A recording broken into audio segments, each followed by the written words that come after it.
आज विरोधी पक्षनेते अंबादास दानवे यांनी अचानक घाटी रुग्णालयाची पाहणी केली। त्यांनी अचानक दौरा केला या ठिकाणी आणि पेशंटचीही त्यांनी विचारपूस केली। नेमकी काय विचारपूस केली दादा? पेशंटला पण बोललात तुम्ही?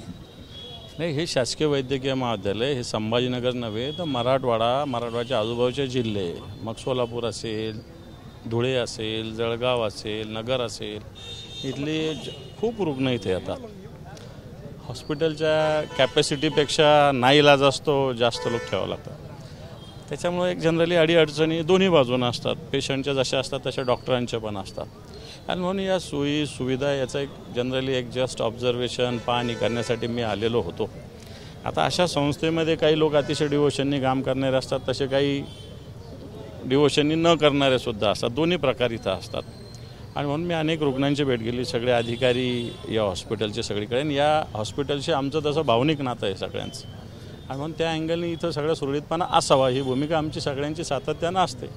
त्या हेतून आलो। म्हटल्याप्रमाणे मराठवाडा, खानदेश आसन, विदर्भ आसन या ठिकाणी अनेक पेशंट इमर्जन्सी म्हणून या ठिकाणी येतात आणि या ठिकाणी उपचार चांगले होतात म्हणून ते येतात, परंतु अनेक समस्या हॉस्पिटलमध्ये आहेत। सरकारी दरबारी तुम्ही मांडणार आहेत का? ते मी मांडलेले आहे, सातत्यानं मांडलेले आहे आणि मला वाटते प्रश्न सातत्यानं चालूच असतात, प्रश्न कधीच संपत नसतात। कारण आताच्या घडीला ज्या पद्धतीनं हॉस्पिटलची आवश्यकता आहे तसं पाहायला गेलं तर संभाजीनगरात जेवढे पाहिजे तेवढे हॉस्पिटलच नाही आहे आणि त्याच्यामुळे लोड इथं शासकीय याच्यावर येतो। बाहेरच्या हॉस्पिटलचे फीज वगैरे सगळी बघितली तर लोक गव्हर्नमेंट हॉस्पिटलला जास्त येत असतात आणि त्यामुळे डॉक्टरांवर ताण येतो, यंत्रणेवर ताण येतो। आता नवीन इमारत, स्पेशल इथं विशेष कक्ष, हे सगळ्या गोष्टी सुरू झालेल्या आहे।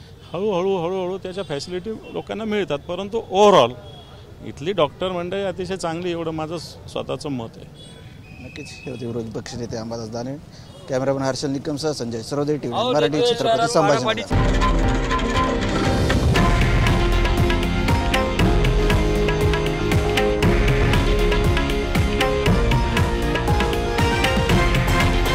हे आहे देशातील नंबर 1 न्यूज नेटवर्क आणि आपण पाहत आहात TV9 मराठी, एकमेव।